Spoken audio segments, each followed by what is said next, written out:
여러분, 혹시 중요한 발표나 면접 직전에 갑자기 배가 싸르르 아프거나 화장실 급해지는 경험 있으시죠? 저도 정말 많거든요. 네네. 심지어 어떤 분들은 그냥 출근길에 회사 간판만 봐도 배가 뒤틀린다고 하시더라고요. 아, 정말 그런 분들 꽤 계세요. 이게 근데 단순히 내가 좀 예민한가? 하고 넘길 일이 아닌 것 같아요. 오늘은 바로 이 문제. 왜 긴장하면 배가 아픈 건지 백록담 한의원 최현승 원장님의 글을 바탕으로 좀 깊이 파고들어 볼까 합니다. 네, 좋습니다. 이게 단순 성격 탓이 아니라 우리 몸에 아주 정교한 그런 반응 시스템 때문이라고 하네요. 네, 맞습니다. 흔히 그냥 긴장해서 그래 하고 넘겼던 그런 복통 뒤에 사실은 좀 복잡한 신경생리학적 원리가 숨어 있거든요. 오늘 저희는 그걸 좀 자세히 알아보고 일반적인 대처법의 어떤 한계점, 그리고 한의학에서는 이걸 어떻게 보는지 그 접근법까지 살펴보려고 합니다. 네네. 단순히 정보 전달을 넘어서 여러분 몸이 보내는 신호의 그 근본적인 의미를 이해하는 데 좀 도움이 되는 게 목표입니다. 좋습니다. 그럼 긴장했을 때 우리 몸에서 가장 먼저 뭐가 어떻게 반응하는지부터 시작해 볼까요? 그 자율신경계, 이게 즉각 반응한다고요? 네, 그렇죠. 특히 이제 교감신경이라는 게 확 활성화되면서 아시겠지만 심장은 막 두근거리고 근육은 긴장하고요. 소화기관, 그러니까 장은 오히려 수축하게 됩니다. 장은 수축하는군요. 이게 그 원시적인 생존 본능하고 관련이 있다면서요? 뭔가 도망가려고. 네, 정확히 보셨어요. 최현승 원장님 글에서도 딱 지적하는 부분인데 이게 위험한 상황에서 몸을 가볍게 만들어서 도망가기 쉽게 하려는 거죠.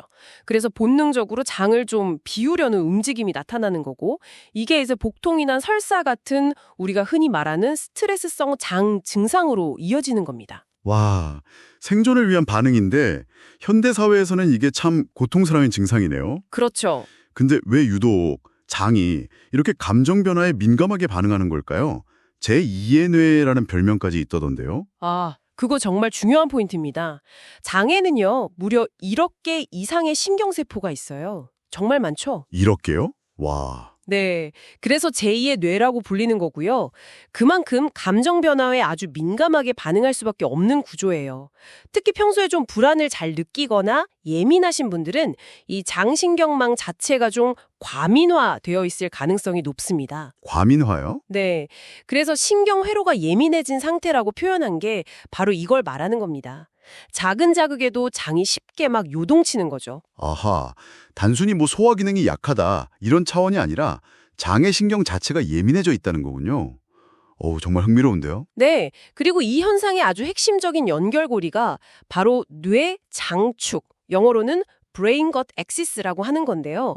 놀랍게도 우리 기분 조절이나 장 운동에 아주 중요한 역할을 하는 세로토닌 있잖아요. 네, 세로토닌. 그 신경 전달 물질의 약 90%가 뇌가 아니라 바로 이 장에서 만들어집니다. 네, 90%나요? 장에서요? 네, 무려 90%가 장에서요. 그러니까 감정이 막 불안정하면 장 기능도 영향을 받고 또 반대로 장이 불편하면 뇌는 불안감을 더 크게 느끼게 되는 이런 악순환이 생기는 거죠. 와, 진짜 뗄래야 뗄 수가 없네요. 그렇죠. 그래서 불안장애나 공황장애 있으신 분들한테 과민성 대장 증상이 흔하게 나타나는 이유가 바로 여기에 있습니다. 와, 정말 뇌랑 장이 그렇게 기밀하게 연결되어 있다니 그 제2의 뇌라는 말이 정말 실감이 납니다.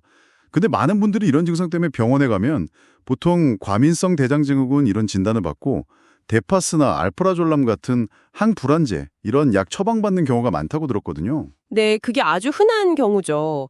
그런데 최 원장님 그래서 또 중요한 점을 지적하고 계세요. 이 약들이 사실은 형정신성 의약품으로 분류가 되거든요. 향정신성. 네. 그러니까 중추신경계를 억제해서 당장의 불안감이나 장 증상을 일시적으로는 좀 가라앉힐 수 있어요. 하지만 이게 의존성 위험도 있고 근본적인 원인을 해결하는 치료는 아니라는 거죠. 그래서도 딱 증상을 눌러서 조용하게 만드는 방식이지 몸의 기능을 회복시키는 치료는 아니에요 라고 명확히 이야기하고 있습니다. 그렇군요. 근데 많은 분들이 사실 이 점을 잘 모르고 그냥 복용하시는 경우가 많다는 것도 좀 문제죠. 그냥 증상만 누르는 거 말고 그럼 좀 근본적으로 접근할 수 있는 다른 방법은 없을까요? 한의학에서는 이 복잡한 뇌장 연결 문제를 좀 어떻게 보나요? 네, 한의학은 바로 그 지점에서 좀 다른 시각을 제공합니다. 말씀하신 향정신성 약물 없이, 그러니까 비향정적 중재를 통해서 자율신경계의 균형하고 기능 자체를 회복시키는 데 좀 더 초점을 맞춰요. 비향정적 중재요? 네. 한의학의 핵심은 사람마다 원인을 다르게 본다는 거잖아요. 변증이라는 진단 과정을 거치는데 단순히 스트레스성이다 이렇게 뭉뚱그리는 게 아니라 예를 들면 뭐 간기울결, 그러니까 스트레스로 기운순환이 막힌 상태 또는 신비기여, 마음하고 소화 기능이 다 약해진 상태 아니면 비여설사, 소화기 자체가 약해서 설사하는 경우 이렇게 원인을 좀 더 세분화해서 파악합니다. 원인 진단이 그렇게 세분화되는군요. 그럼 당연히 치료법도 다 달라지겠네요. 그렇습니다. 그 변증 결과에 따라서 침치료로 장신경의 과민성을 좀 조절하기도 하고 한약으로 장과 마음의 균형을 맞추기도 하고요. 또 복식호흡이나 악어호흡 같은 특정 호흡법 아니면 배를 따뜻하게 하는 온열요법 같은 걸 통해서 자율신경계를 안정시키고 다시 훈련시키는 거죠. 호흡법이요? 그건 어떻게 하는 건가요? 특히 복식호흡 같은 경우는 최 원장님 글에서도 강조하셨는데 이게 단순히 명상처럼 숨만 쉬는 게 아니라 횡격막을 아래로 쭉 누르면서 장기 전체를 천천히 자극하는 방식이거든요. 그러니까 장 마사지 효과랑 자율신경 안정 효과를 동시에 목표로 하는 겁니다. 증상을 억제하는 게 아니라 몸의 기능 자체를 회복시키는 걸 추구하는 거죠. 와, 그렇군요. 결국 최현성 원장님의 글을 통해서 우리가 알 수 있는 건 장이 그냥 음식을 소화시키는 기관이 아니라 뭐랄까 우리 몸의 감정 상태를 가장 민감하게 느끼고 표현하는 센서라는 거네요. 네, 맞아요. 그래서 우리 몸이 받는 긴장, 스트레스, 감정의 파동을 가장 먼저 표현하는 감정 감지 센서예요. 이 구절이 저는 특히 와닿았어요. 네, 아주 핵심적인 표현이죠. 그러니까 긴장성 복통은 몸이 잘못된 게 아니라 오히려 민감하게 보내는 어떤 신호일 수 있다. 이런 관점의 전환이 참 중요하겠네요. 정확히 보셨습니다. 그래서 마지막으로 여러분께 이런 질문을 한번 던져보고 싶어요.